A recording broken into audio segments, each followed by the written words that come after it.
It's time for a new beginning. Empower the vision. It's time for a new beginning. Empower the vision. All right, Hotep, that's right. It's time for a new beginning, and we have to empower the vision. And I want to welcome you to Empower the Vision. They don't want to turn it loose. They want to keep empowering the vision. I have on my live line the legendary Bob Law out of the city of New York. Y'all remember Bob Law from Night Talk Radio. Bob, we need you now. We need night talk, day talk, and every kind of talk we can get. We're going to talk about, first of all, Bob, Hotep, and welcome. Thank you. Good to be with you. Yes. We're going to talk about first, we're going to talk about the police shootings, but more importantly, the people's response and where do we go from here. But let's talk about the media and the media take on what's going on now and how our people should perceive what they're seeing in the media. You know, we'd like to say first things first. People, it's helpful, just a little background information, that the media is now owned by 2 or 3 mega corporations. And the real struggle that we have been involved in for the last few years, even on the legal level, we're currently appealing to the Supreme Court, has to do with the consolidation, the concentration of ownership of all the media into the hands of one small group. And as a result of that concentration of ownership, there are very few opportunities for various viewpoints to even be heard. What the Supreme Court called the marketplace of ideas, separate independent thought, particularly black, have been removed from the marketplace of ideas. So we're only hearing at one single perspective on everything that's happening in the world. There's a news station in New York that says their logo is, if you give me 20 minutes, we'll give you the world. And that's really what the media sets out to do now. If you can tune into the media will give you the world, reshaped and redefined by the mega corporation that owns the media. And some do it in 3 minutes.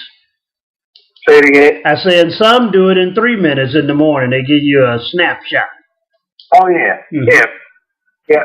But the and you know that with what's going on in the world, even without this current situation in New York, in America, but you can't.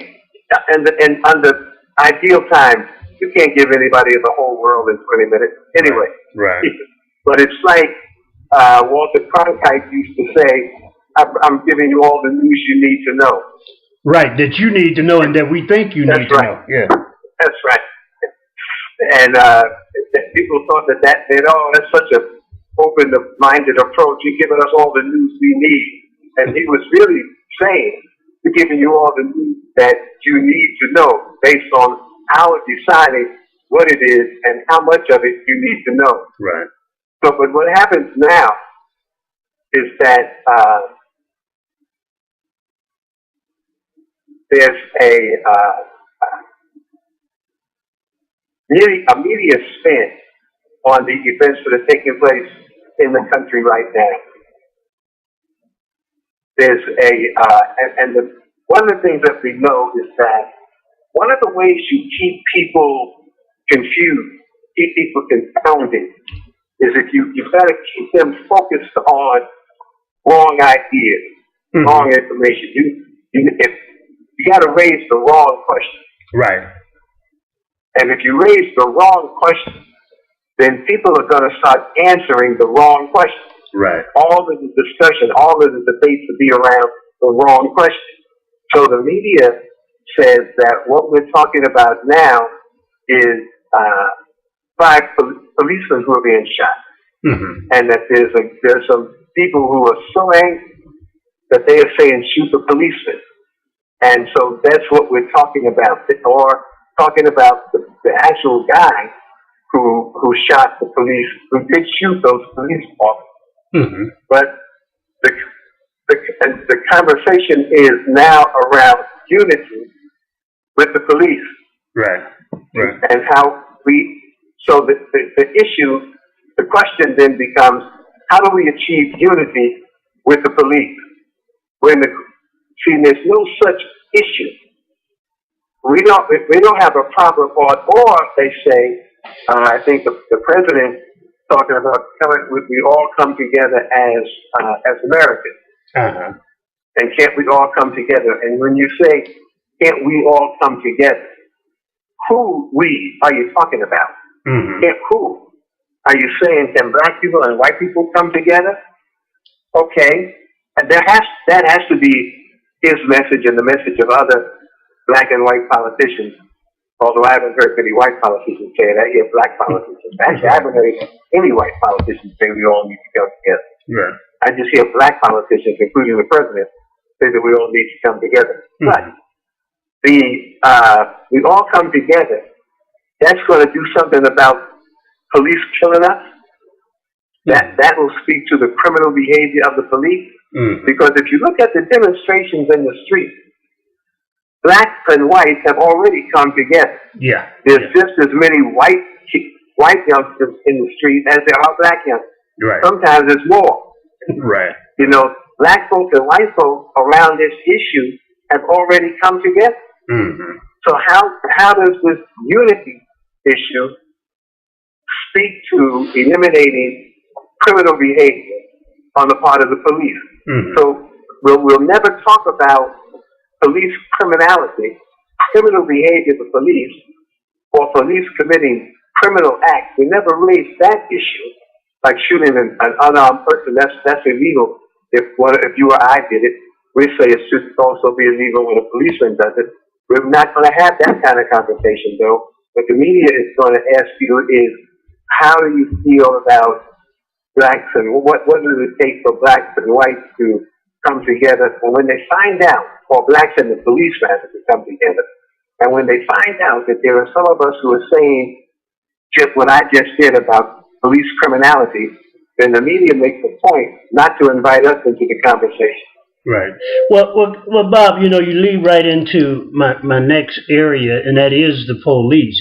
Now, what I've heard some black folks say, and definitely a lot of white folks in the media, is that if these people just obeyed the law, if they was not committing a crime, and if they did the right thing when the officer approached them, then they would have avoided this situation.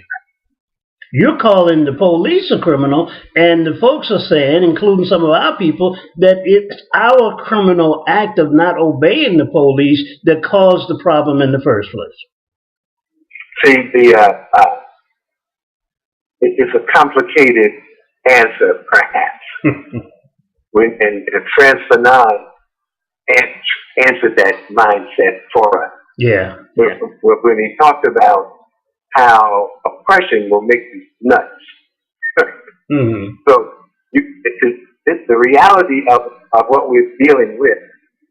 It's very painful for black people who don't stand up to it and are looking for excuses to make their own cowardliness plausible. Mm-hmm. And for white people who don't want to admit this is a white reality.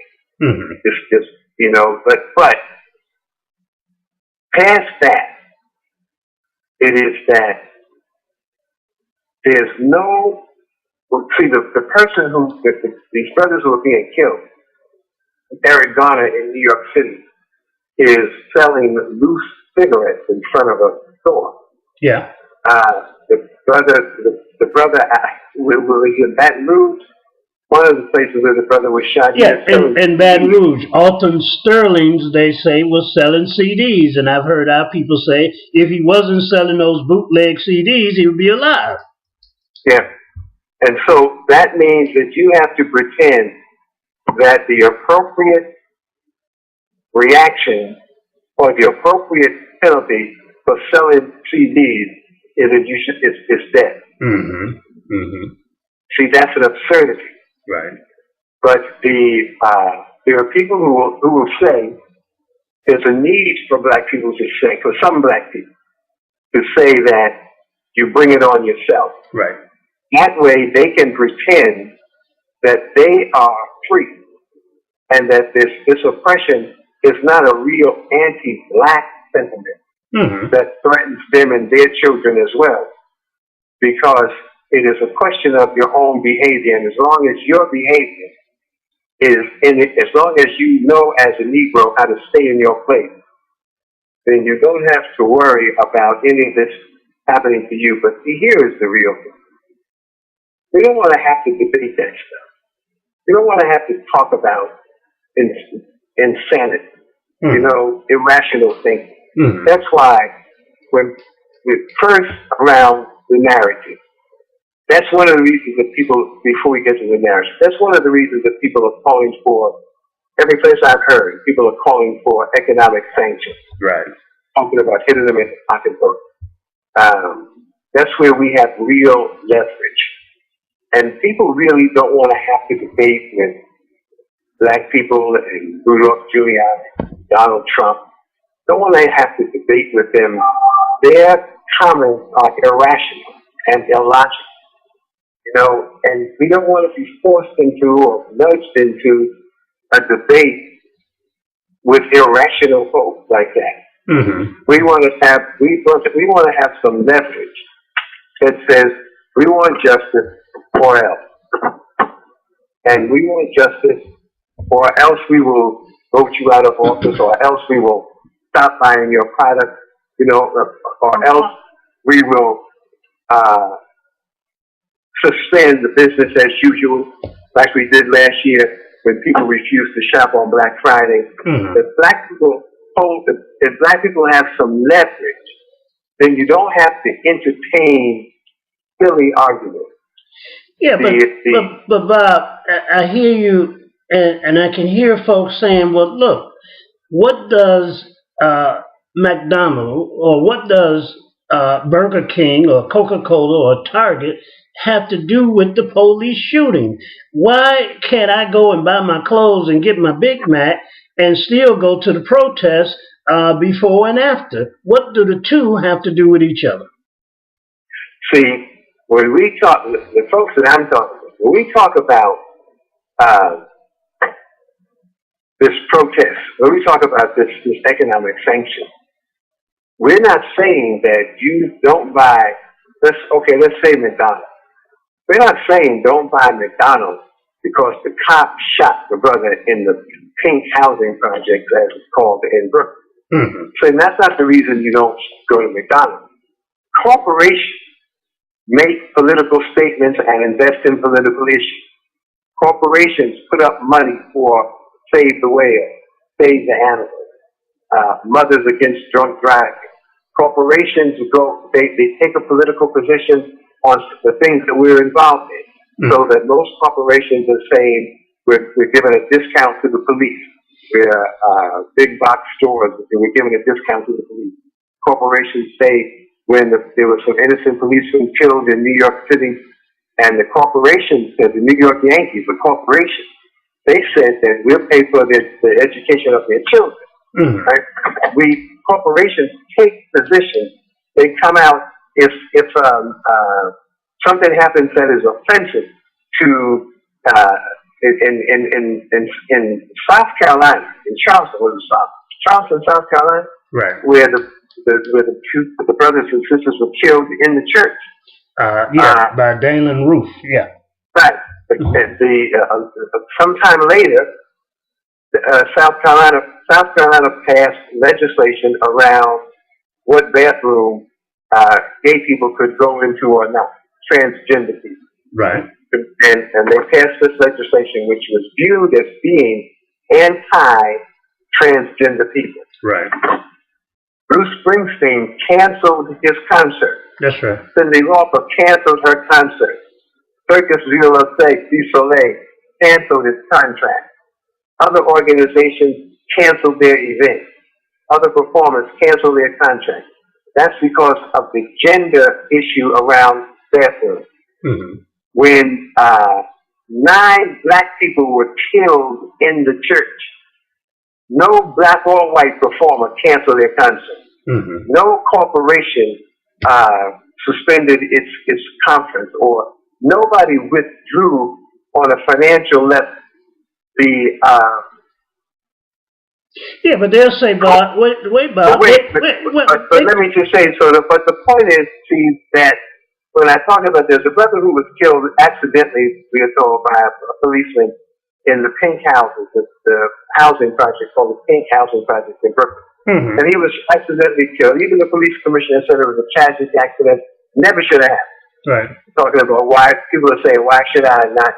What's that got to do with McDonald's? They said never should have happened. Everybody admitted it was an error, it was a tragedy. It never should have happened. But the young brother is dead, and he is orphaned 2 children. Therefore, but all of the burgers that black people buy at McDonald's and Burger King and Kentucky Fried, no corporation stepped forward. No McDonald's, no Burger King, nobody stepped forward and said, we'll take care of the education of his children. We'll take care of the funeral arrangements. Nothing at all. But black dollars are so easily taken for granted. Black dollars are taken for granted. Black people are taken for granted by the corporation. So we say our struggle is on more than one front. And what we say about economic sanctions is that it is because the corporation who receive so much of our money refuse to put any money back in our community on a business level, but they also never support any of our struggles for justice in this society.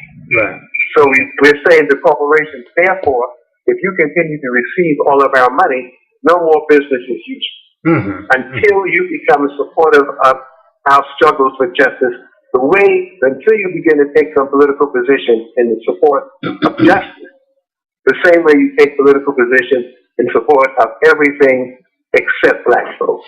Yeah, but Bob, you used and I don't, because I can hear this mindset of our people saying, well, yeah, Bob and Kwame, you talk about the religious freedom law that was passed by the state, but the shooting that took place in Charleston, or the shooting that took place in Baton Rouge or St. Paul, those were by individuals. In one case, the police, which makes it the state, but in the other case, that was just some low-life renegade skinhead. So why should Burger King or Target be put on the spot for that?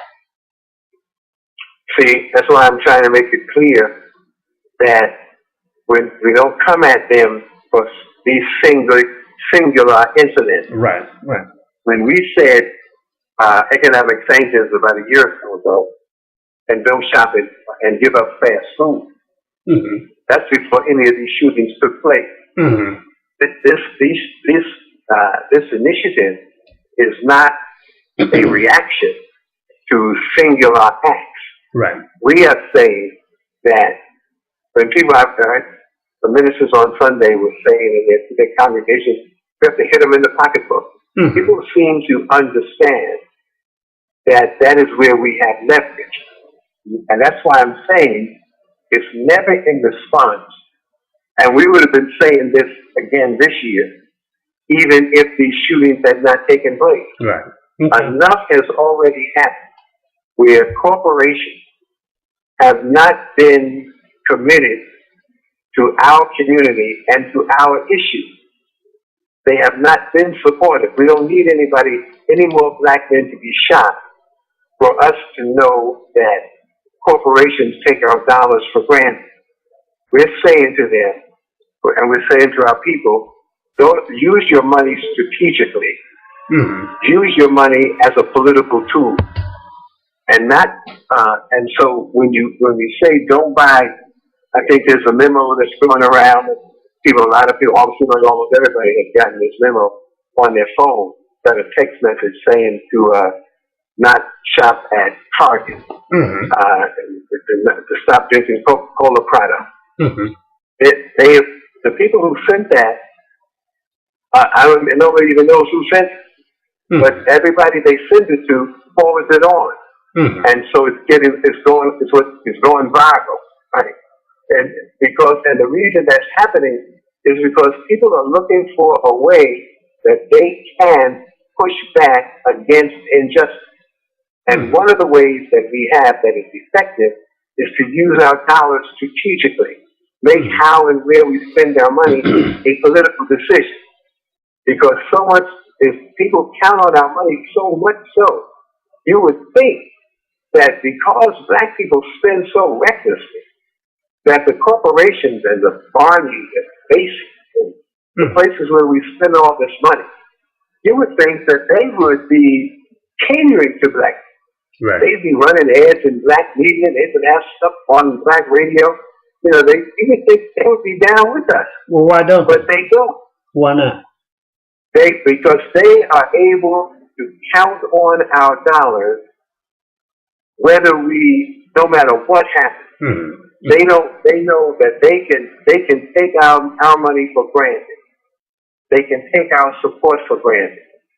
They can come out against us, can run full-page ads denouncing demonstrators like Donald Trump did some years ago when he denounced the Central Park Five, the five innocent brothers who were arrested and convicted and actually imprisoned for a rape attack that they had nothing at all to do with. Mm-hmm. You know, but they know that no matter what happens, they can count on us, business as usual. Look at and see, it's not about a singular incident. The example I gave a minute ago about the young brother who was killed in the housing project in Brooklyn. Uh-huh. The policeman who shot him was an Asian policeman. The Asian policeman said that it was an accident. So people accepted, the police anyway, people accepted that it was an accident. But he had to be brought up on trial. He had to be tried. And he was found guilty of having killed this brother. It was such an open and shut, easy case. Black DA tried it.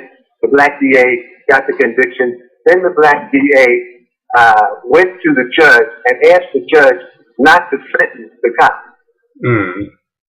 The Asian community leadership came to the DA and publicly and said, we don't want our cop to be a scapegoat. We don't want the Asian cop to be a scapegoat. So, you look out, now listen now, y'all stay with me. Listen to this. This is what I mean about how they view black people and get away with it.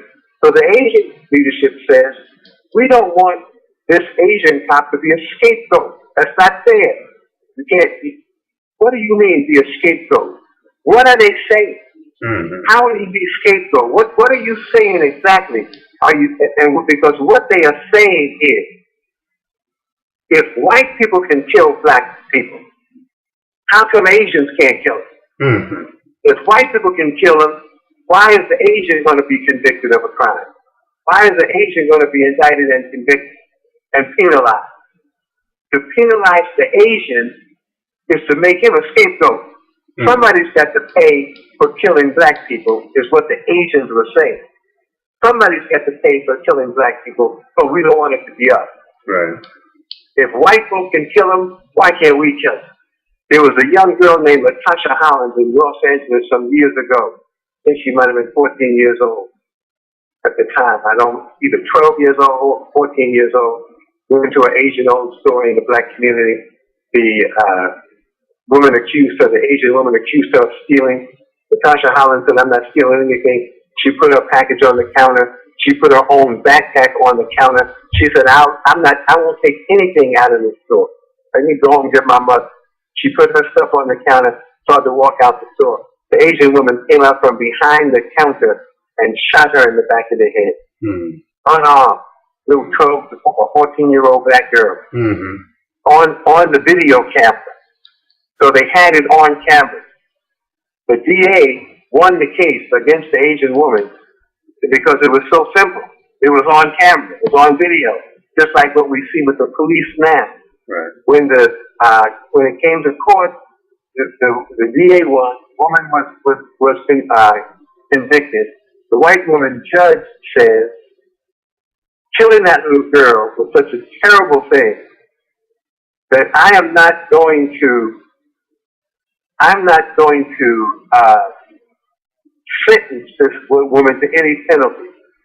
And just her having to live with what she did, that's punishment enough. And so now you come some years later, and the Asians in New York are talking about how if white people can kill black people, then why can't Asians? Black people are taken for granted. Our lives are not valued. That's why we need to use all of our resources, and our money is one of them. Right. As a political tool, as we use it strategically. It's got nothing to do with any one event. We're talking about as a matter of principle, no more business as usual. Right. People who benefit from our labor, people who benefit from our income, how much, they can't take that for granted any longer. No more business as usual. Okay.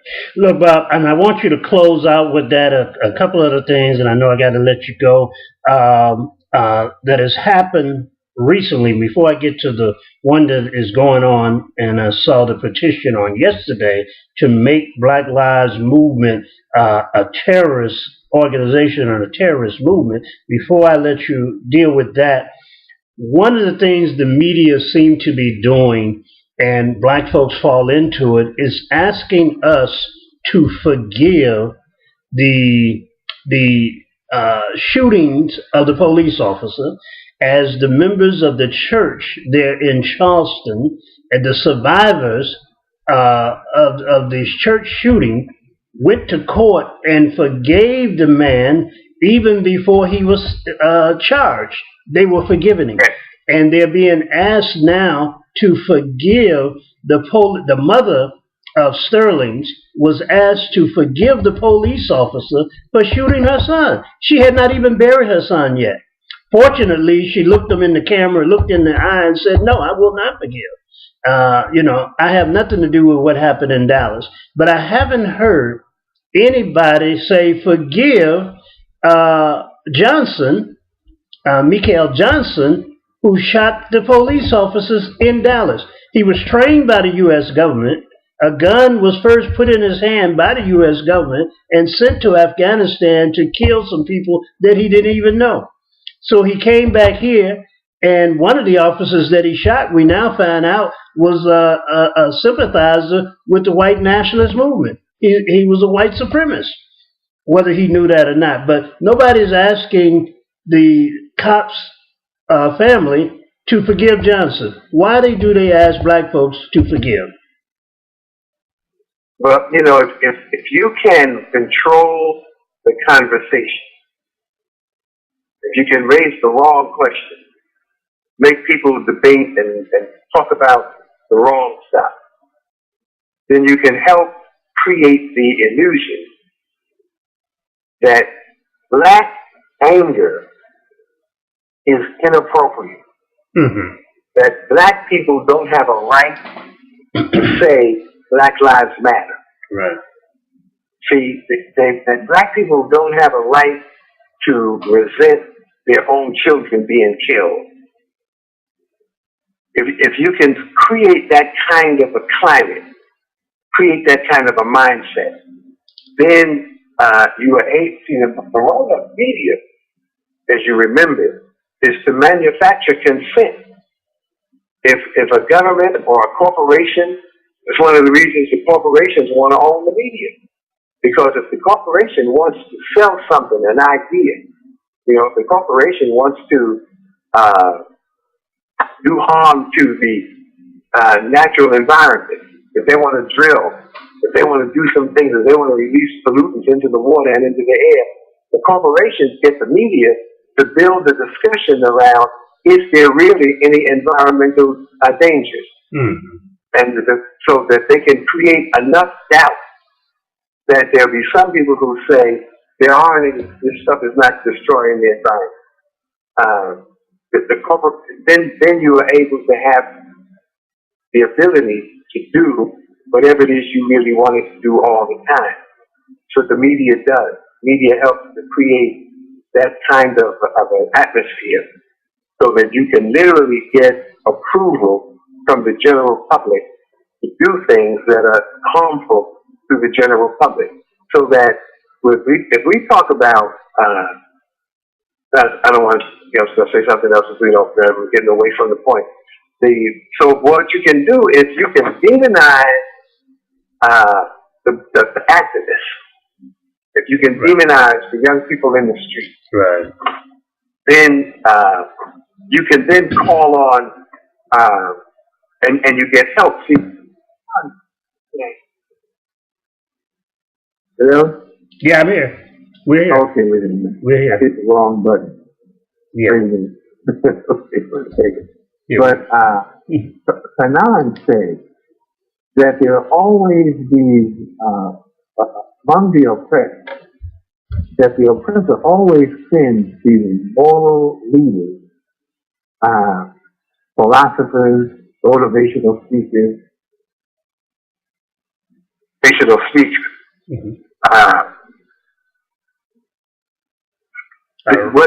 when we look at oppression in this country, black motivational speakers say you are not oppressed.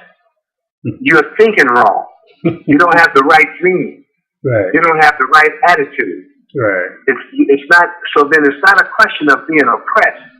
It's not a question of injustice, and it is a question of how you think. You can, if you want to change things, then just change your behavior. See, there's a certain amount of truth in, if you want to change things, change your behavior. However, in an oppressive situation, it is the behavior of the oppressor that needs to be changed. And the black motivators let the black motivators let white supremacy off the hook and help to confuse and bewilder black people into black people thinking that it's not white supremacy, it's black inadequacy. And so that's one of the reasons that black motivators have a business and get on a circuit and are invited to speak, and corporations pay for it because they know, they are clear that message is a message that weakens, looking for the other word, but it weakens black resolve to deal with white supremacy. So they create this illusion that it is perfectly all right for black people to forgive. And if you are willing to forgive, then if you show that kind of compassion, then you are embraced by white people. And white people will bring you on, and they just love you,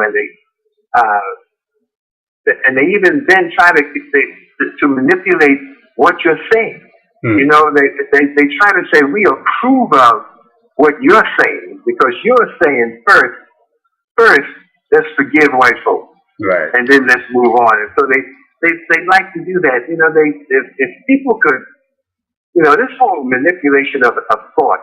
When you look at the memorials to Muhammad Ali, and I watched the memorial on TV. I heard conversations about Ali in the days that followed, on the sports channel shows. And I read some of the magazines that have been published just about Ali, and they have the same theme where they say that what was great about Ali is that even though he started out angry with white folks, what was great about Ali as he came to love and respect white people. And they say that Ali made himself. He was a great guy. There was no mention of Elijah Muhammad in any of the stuff. Elijah Muhammad, not only did Elijah Muhammad introduce Ali to Islam, Elijah Muhammad selected the name Muhammad Ali for Cassius Clay.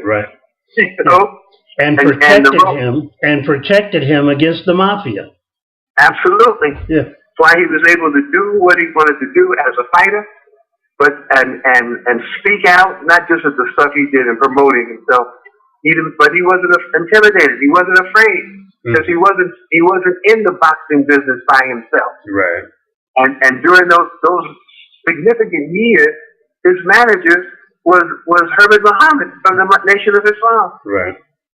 But when the media tells the story, since the media is owned by the same folks, they can tell their perspective on everything, so that the people who have a legitimate anger, and people who might be angry but are not irrational, might be angry but are not just illogical, of rolling some things out calmly enough, putting it in perspective, media is not going to talk to them. If they can get, as I said in a conversation with some people earlier, when the Boston Marathon bomb went off, and when they revisited that and talked to people who were the victims of the bomb, those people said that you can bomb us, oh, that didn't hurt us, that didn't break our spirit. You know, you can bomb us, but that's not going to stop us. Right. We're coming back stronger than we were before. You can bomb us, but we're going to run the marathon again next year. And people from a whole bunch of other cities are going to come and run in the marathon this year. We're going to make the marathon even bigger. We want to make it clear that you can't beat us, you can't bomb us, you can't intimidate us. Now, they didn't say, let's all just start forgiving the bombers. You know, they came back more like triumphant, you know. Right. We will rise from this. When the 9 people were killed, when our brothers and sisters were killed in South Carolina, the church folk didn't come back saying, you can run into our church, but that won't intimidate us. You can come into our church, but that won't defeat us. We'll be in church again this Sunday. We'll be coming back stronger than we were before. They didn't say things like that. They were so humble and so forgiving that they didn't even call on their own strength. See, I said, when that shooting occurred, every AME church in the country, should have kept their lights on all day, all night for the next 10 days for the 9 people who were shot and 1 more. Because when we come back, we're not coming back to where we were. We're coming back to beyond where we were. We're more resilient. You have grown up. You have inspired our strength. And when the AME church kept their lights on, every black church in the country should have joined in. Church of God in Christ, National Baptist, all of them should have joined in and said, as a church, we want to send the signal that you can run into a church with a gun, but you can't break our spirit. They didn't say that. They didn't stand up. They did what they had been conditioned to do. And to take low. One preacher got on television and lied. One of the preachers in South Carolina got on television and lied and said that if those families had not forgiven the shooter, there would have been violence in the street in South Carolina. That wasn't even true. There's nobody in South Carolina talking about going in the streets and doing any violence. Right. You know, they would. So that is one of the reasons that people are so frustrated right now. Right. Well, let us wrap up, Bob. So which way forward as we talk about holding the business accountable, as we talk about holding ourselves accountable by saving money and then putting it in black institutions, how do we then hold those institutions accountable? See, I think that, I know, we have to develop what we might call a community benefits agreement template or a universal community benefits agreement, where we say that these are certain kinds of things that the community must get. There's got to be some benefits in here. We know there's some things around police reform that we want. Put that in there. There's a redistribution of development funds that need to go to black developers. There's products that these major, particularly the Fast Food Corporation, there's the percentage of products that they have to buy from black farmers. You know, we need to spend some time looking at what goes into a benefits agreement and then publish the larger plan. Mm-hmm. It's not saying that everybody has to do every single thing in here. It's like, remember the back in the day, the Panther Party had the 10-point plan on the back page of the Panther page. Right. I believe the Nation of Islam had a thing called What the Muslims Want.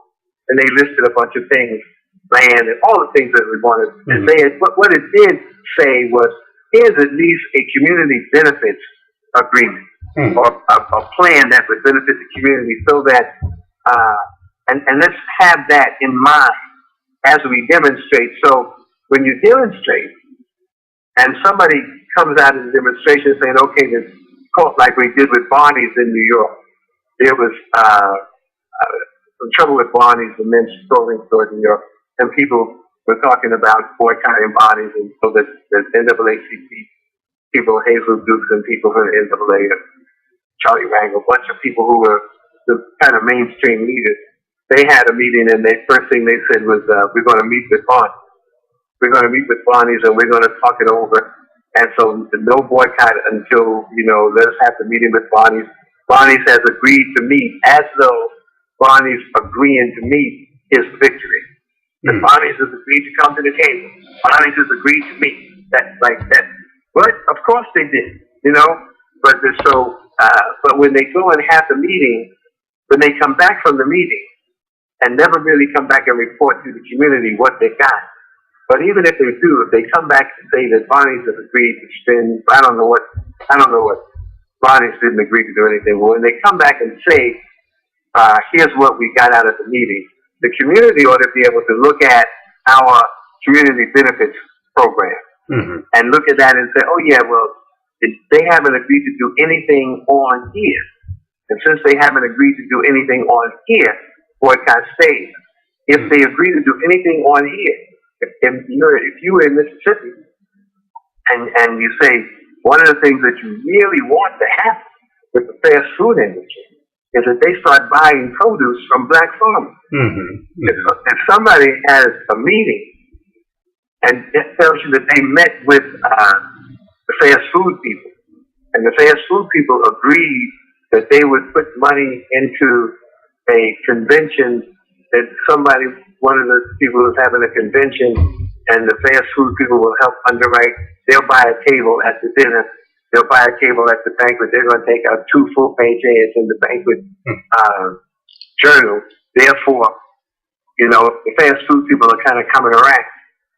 So we can call off the boycott. You can say, but that's not on our list. On our list is buy produce from black farmers. If they agree to do that, they didn't agree to do that, boycott remains. Right. We need to have that kind of community benefit, whatever we're going to call it, mm-hmm. but that kind of community benefit plan published so that we know how the community actually benefits from the initiatives that we undertake. If we in New York City, we demonstrate and demonstrate and demonstrate, and they still have not fired the policeman who killed Eric Garner, and so we can demonstrate and demonstrate, and it doesn't happen. But if we have these economic sanctions in place, that here's some other things that if we don't get anything at all, then we know that the demonstrations are not achieving what it is we want them to achieve. Right. And then we make adjustments. So I think that we got to have the plan more upfront as to what it is we're struggling for. Right. All right, Bob. Well, that's a lot, and I'm going to recap it after we let you go. I want to thank you very much. We covered quite a bit, and I know there's much more that we can cover. We're going to have to get you back on Night Talk, Bob, on YouTube. That's right. That's no question. All right. All right, Bob. Thanks now. All right, now, thank you. Take care. Thank you for having me. All right. Take care. All right, that was Bob Law out of New York as we talk about the various things that are going on in and around the country today. I want to recap. He talked about the media and the media spin on this thing and asking the wrong question in order to come up with the wrong solution, the wrong answer to some of this that we see going on. Talked about actually when you read Wretched of the Earth by Frantz Fanon, how one makes the victim, the oppressed, the victim. They make the oppressed the guilty one, as opposed to the ones who are oppressing them. And then they say, do you forgive the person who beat you? Do you forgive the person who shot you? Do you forgive the person who lynched you? Do you forgive the person who did all of these things to you? And we say, yeah, we forgive them. And then they continue to do it. But what price do they pay for the actions that they commit is something. And we talked about, more importantly, economic sanctions.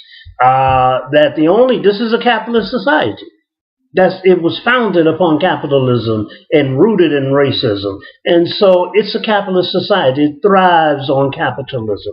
And so until they feel it at night when they're not making any money, a brother once said to me, the definition of wealth is making money while you sleep.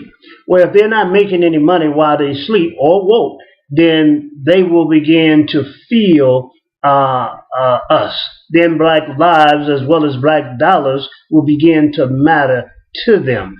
Maybe not black lives, but black dollars will begin to matter when you talk about $1.5 trillion staying at home. And then we use that money that stay at home to begin to create businesses and create jobs and create institutions for ourselves. That is what we have to do. We continue to demonstrate. We continue to hold their feet to the fire. But ultimately, we have got to we don't go to their stores to quench our thirst. We don't go to their stores to feed ourselves when we get through with the demonstration. We go out to dinner at one of these major restaurants. No, we go to the ma and pa operations in our own community, because that is how we begin to re-empower ourselves by taking our resources to us. Finally, let me say a word about this effort to criminalize the movement, Black Lives Movement, which also could stand for BLM, could stand for Black Liberation Movement. That is something that this country has always done. They did it to the Black Panther Organization, to the Nation of Islam, to Malcolm X, to Martin Luther King, to the Republic of New Africa. They have always tried to criminalize the movement. Go back and read J. Edgar Hoover and what he talked about, the keeping black youth separated from a so-called black messiah, to criminalize the movement, to say that they are terrorists, like they call Assata Shakur a terrorist who simply tried to stay on this earth. She was shot herself that night in New Jersey. She was shot and almost killed. And so when the police officer was shot, we're not sure who shot the police officer, but they put it on her, and now they have put a bounty on her head and say that she is a terrorist, and I believe have $1 million, if not more, on the head of Assata Shakur, making her the victim and the villain, just like they did Harriet Tubman. Now they want to put her on the $20 bill. And so, no, we should not stand by, whether we agree with everything within the Black Lives Movement or not. We should not stand by. No politician should speak against the movement as a whole and hold them accountable for what individuals who are part of the movement may do. It's a movement, not an organization. It's a movement. And in movements, you have many organizations. You have different individuals that are part of that movement. So don't let them criminalize and call this movement a terrorist movement, because then what they're saying is that black folks are terrorists. black people are terrorists because black people are responding in one way or another. The actors are responding, the lawyers are responding, the sports and the celebrities are responding, and the people in the streets are responding. I ain't seen that many black politicians respond, but some of them are, I assume. But our people are responding because they're tired of being beat up on. They're tired of being murdered, not just by police and these skinheads that are out there, but we're also tired of us murdering us. And we're going to stop all of that from happening. That is what this is about. I want to thank you for watching. I know that it went over 30 minutes, but that's all right. What is happening to us is going over that as well. So you've been listening to, you've been watching Empower the Vision. It's time for a new beginning. Empower the vision. It's time for a new beginning. Empower the vision.